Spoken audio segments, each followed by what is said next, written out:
যখন নাকি হাতের মুঠের ভিতরে কাঙ্কড়ি গুলো কালেমা পড়তে আরম্ভ করলো, এমনি আবু জাহেল দূরে নিক্ষেপ করে ফেলে দিল।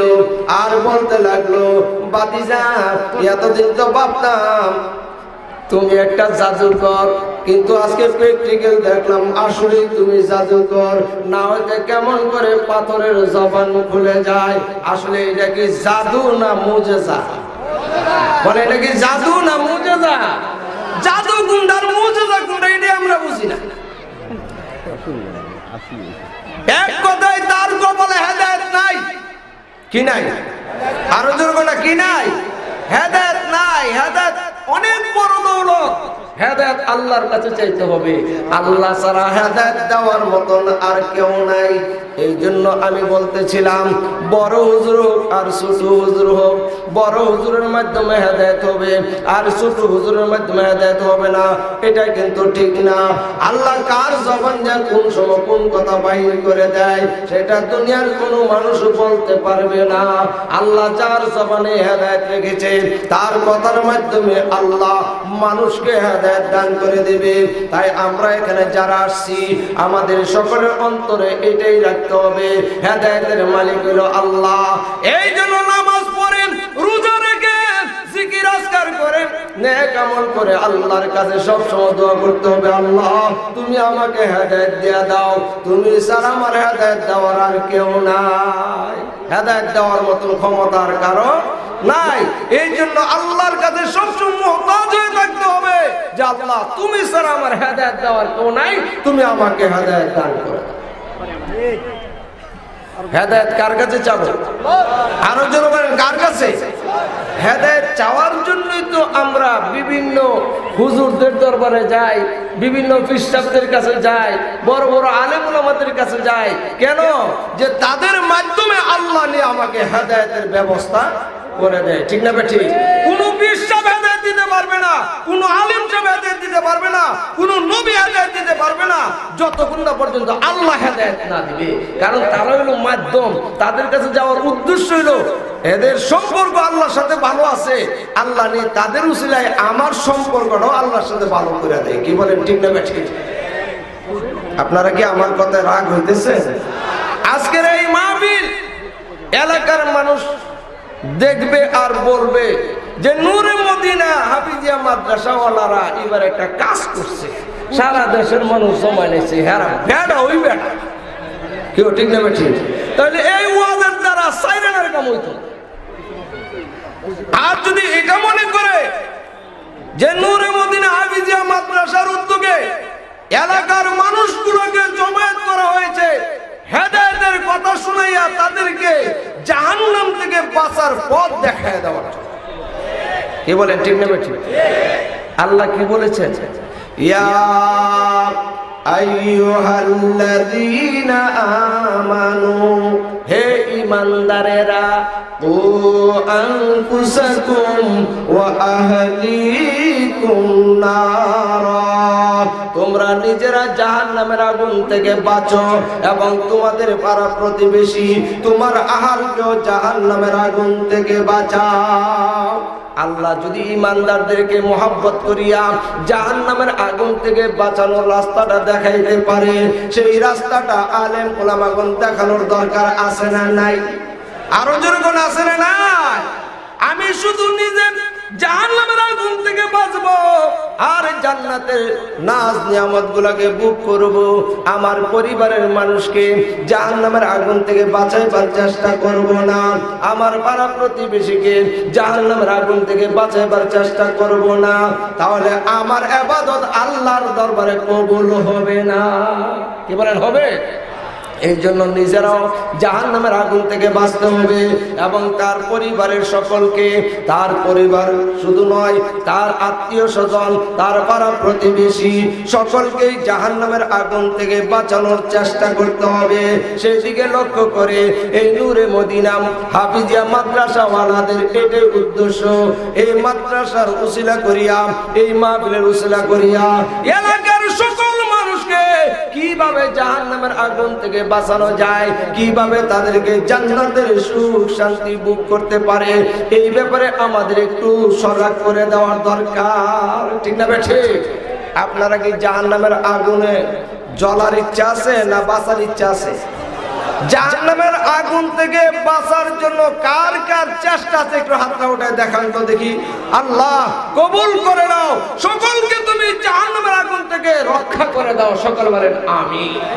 এখন জাহান্নামের আগুন থেকে বাঁচার জন্য আমাদের কিছু কাজ আছে না নাই? কি কর? নামাজ পড়লে জাহান্নামে জ্বলবো না বাঁচবো? আরো জোরে বল। কেউ যদি 5 ওয়াক্ত নামাজ সঠিকভাবে আদায় করে, আল্লাহ পাক রব্বুল আলামিন ওই 5 ওয়াক্ত নামাজীকে জাহান্নামের আগুন দিয়ে জ্বালাইবে না, আল্লাহ তাআলা বিনা হিসাবে তাকে জান্নাতে দিয়ে দিবে। তাইলে আমার নামাজি হওয়ার দরকার আছে না নাই? আরো জোরে কর।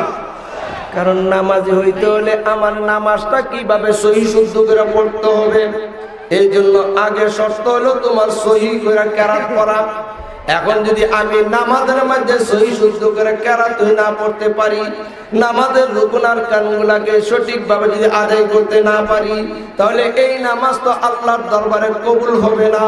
আর আল্লাহর দরবারে যদি নামাজ কবুল না হয়, এই নামাজ দিয়া জাহান্নাম থেকে রক্ষাও পাওয়া যাবে না, ওই নামাজ দিয়া জান্নাতের আশাও করা যায় না।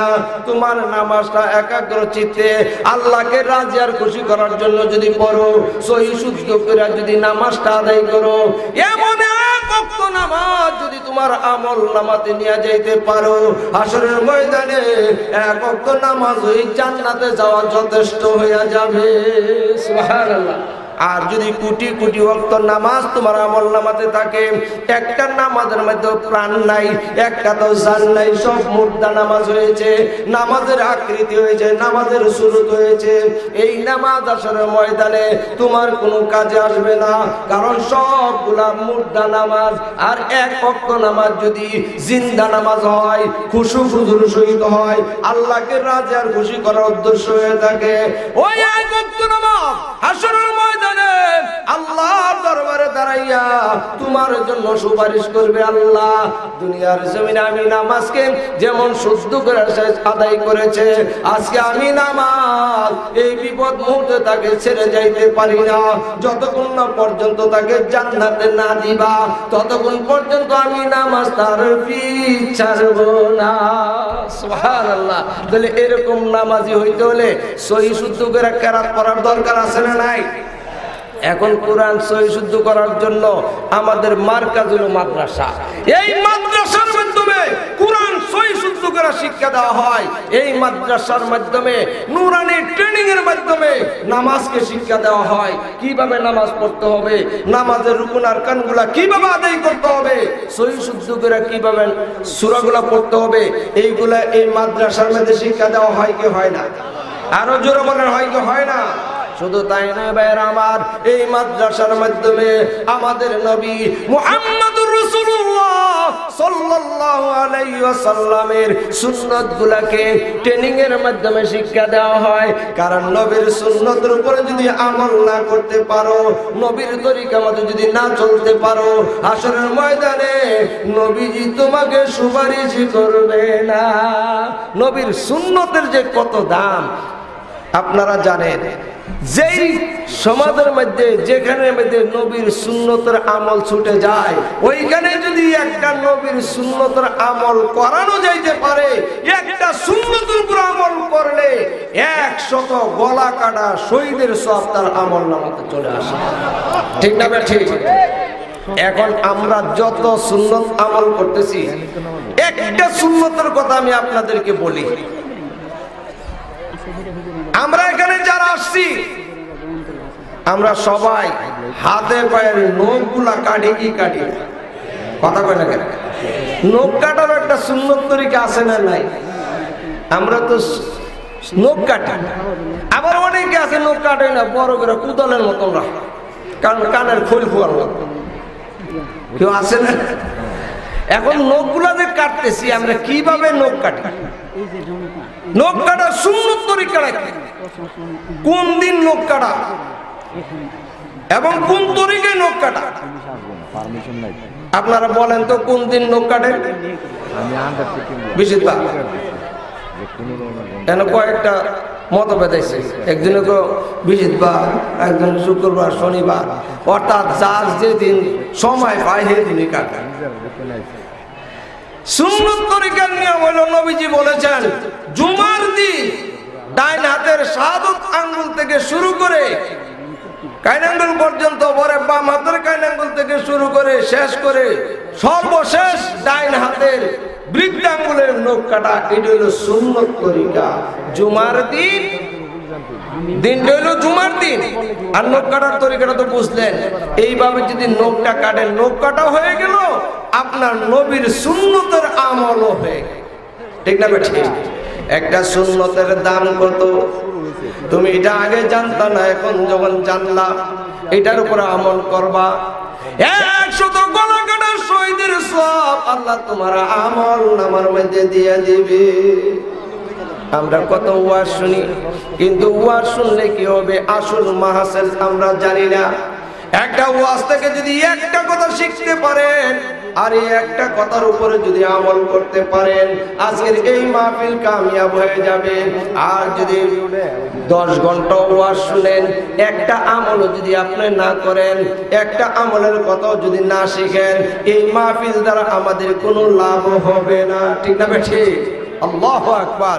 আল্লাহর নবী মুহাম্মদ রাসূলুল্লাহ সাল্লাল্লাহু আলাইহি ওয়াসাল্লাম কাফেরদের সাথে যে যুদ্ধ করতে গিয়েছিলেন, যুদ্ধ করার সময় নবীজি তরবারিটা ব্যবহার করতেন। একটা তরবারি ব্যবহার করতো কিনা?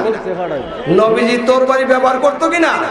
কাফেরদের সঙ্গে জিহাদ করতে যাইয়া নবীজি তরবারিটা ব্যবহার করতেন। ওই তরবারির মাধ্যমে 4টা নসিহত লেখা ছিল। এই তরবারির মাধ্যমে 4টা নসিহত।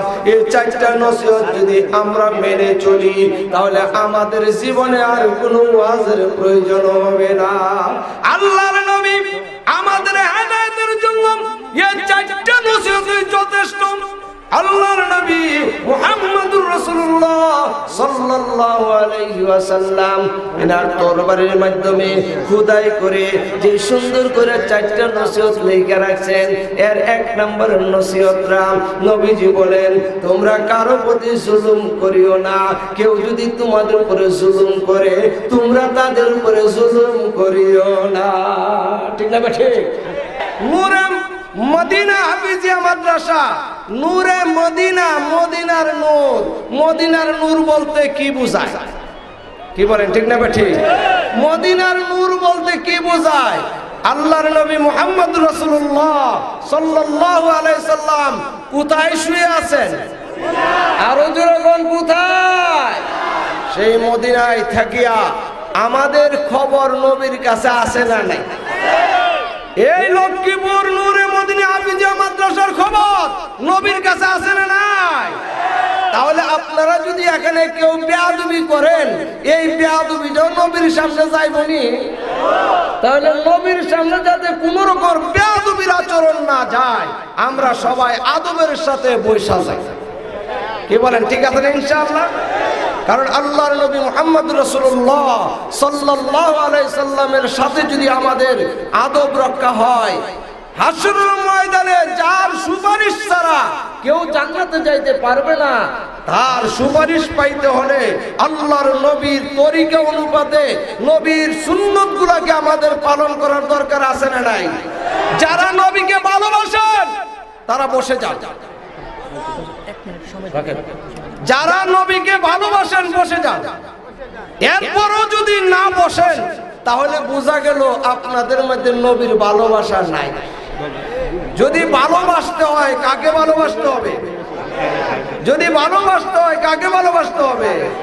আল্লাহকে ভালোবাসো, নবীকে ভালোবাসো। ঠিক না ঠিক? ভালো যদি বাসতে হয় আল্লাহকে বাসো, আরে ভালো যদি বাসতে হয় নবীকে বাসো। আল্লাহ এবং আল্লাহর নবীর ভালোবাসা এই সম্পর্কে আলোচনা করতে চাইছিলাম, কিন্তু কিছুক্ষণ পর পরে বাধা আসে। এখন আবার বলতেছে হুজুর ওয়াজ রাখেন, সঙ্গীত শুননা লই তো সঙ্গীতই শুনে কোন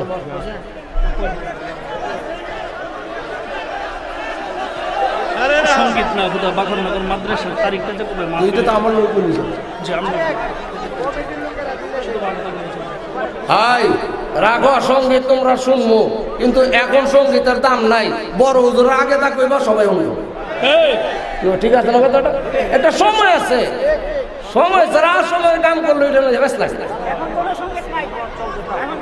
বাস চুপচাপ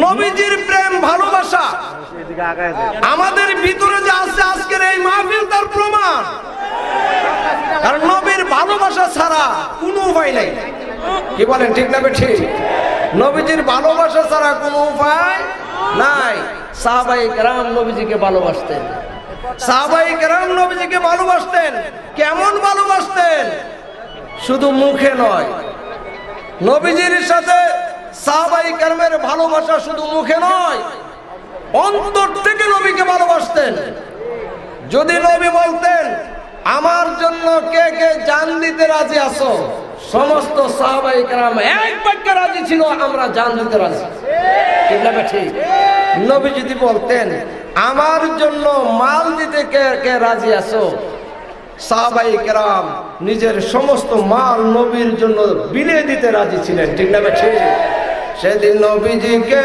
বাঁচাতে তীর বর্ষার আঘাতে সেদিন নবীজিকে বাঁচাতে তীর বর্ষার আঘাতে কত সাহাবীরা হারাইলেন প্রাণ পাখি আমরা যে তার আদরের উম্মত উম্মতের করলাম কি আমরা নবীর জন্য পাগল নবীর জন্য দেওয়ানা কিন্তু নবীর সুন্নত মানতে কেউ রাজি না ঠিক না ঠিক মুসলমান তুমি যদি নবীর পাগল হও শুধু মুখে নয় তোমার কার্যক্ষেত্রে প্রমাণ করে দাও আমি একজন নবীর আশিক কারণ নবীর আশিক না হওয়া পর্যন্ত নবীর সুপারিশ পাওয়া সম্ভব হবে না যারা নবীর পাগল হয় এরা নবীর জন্য নিজের জান কুরবান করে দেয় আমার জানের চাইতেও নবীর মহব্বত বেশি আমার মালের চাইতেও নবীর মহব্বত বেশি আমার বিবি বাচ্চার চাইতেও নবীর মহব্বত বেশি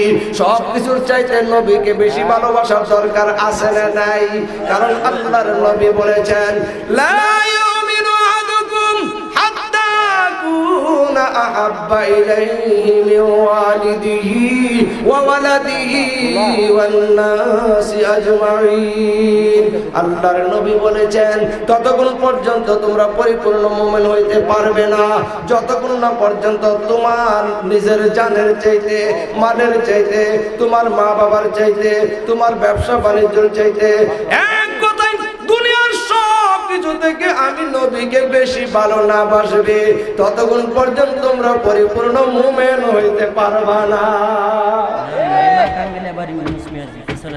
ঠিক না ঠিক আমার কথা শুনে কোনো কথা কই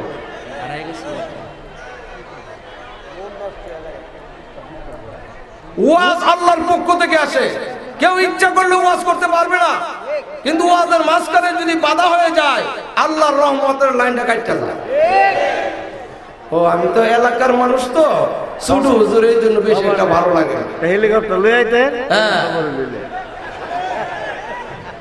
আমার বেজার হইছে যাক আলহামদুলিল্লাহ তবে যেটা কানে কানে কইছি এটা না কইলো হয় না নাম নাম নাই যার টাঙ্গাইল্লা বাড়িতা নাইমা পিটারে বলে ফাঁকা পিছনে আছে দাদু আনি আচ্ছা যদি এটা আবার ফাইল আছে পিছনে আছে আর পায় না দিলে যাই অসুবিধা নাই ফাঁকে তো আরেকটা কথা কয়ে নাই উত্তর বাখরনগর কাসিমুল উলুম মাদ্রাসা 16 জানুয়ারি বিশাল বড় মাহফিল আপনার যাইতে রাজি আছেন তো ইনশাআল্লাহ দুটোটা শেষ হয়ে গেছে হ্যাঁ ওইখানে খালেদ সাইফুল্লাহ আইয়ুবী উনিও কিন্তু বাংলার আরেক বাঘ ঠিক না ঠিক যাইবেন তো ইনশাআল্লাহ এর আসল বাঘ আমি মিয়া অসুবিধা নাই মাঝে মাঝে ইয়ার রকম লাগে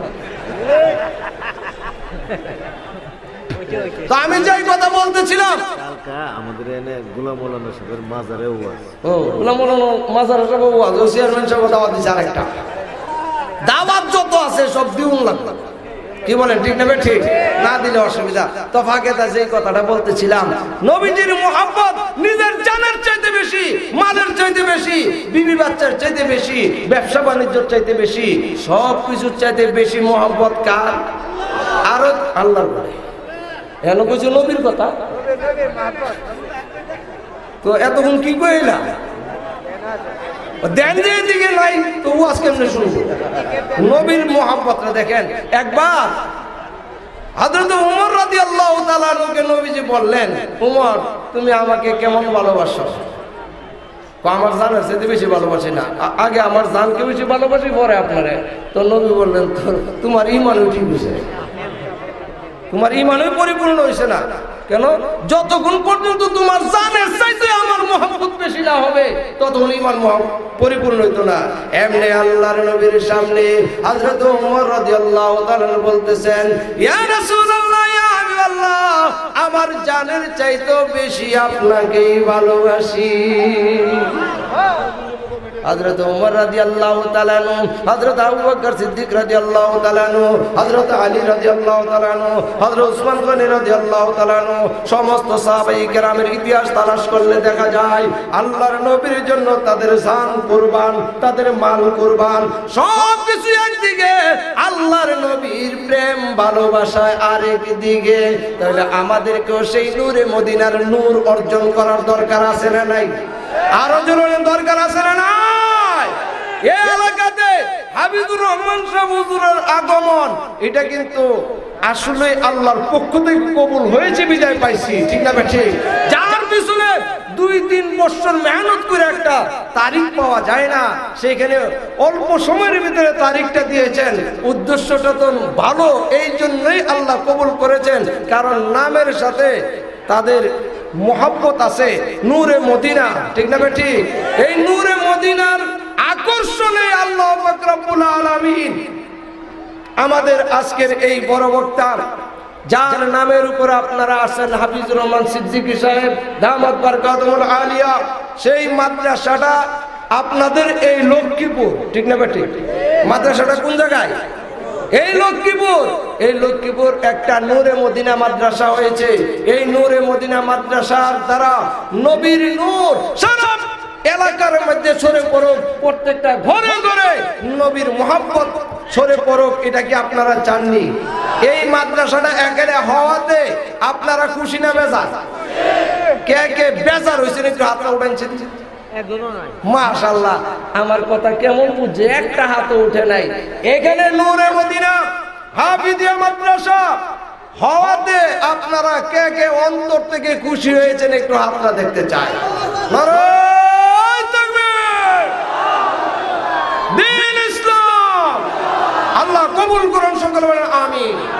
কারণ ওয়াজ বেশি মাকসাদ না, যিনি ওয়াজ করবেন তিনি মাগরিবের পরে আপনাদের মন ভরে ওয়াজ শোনাবেন। তার আগে আমি শুধু বসেছি নূরে মদিনা হাফিজিয়া মাদ্রাসা। এই মাদ্রাসাটা আগে কিন্তু অনেকেই চিনত না, কি বলেন ঠিক না ঠিক? আর আমি চিনতাম না, আপনারা কি চিনছেন?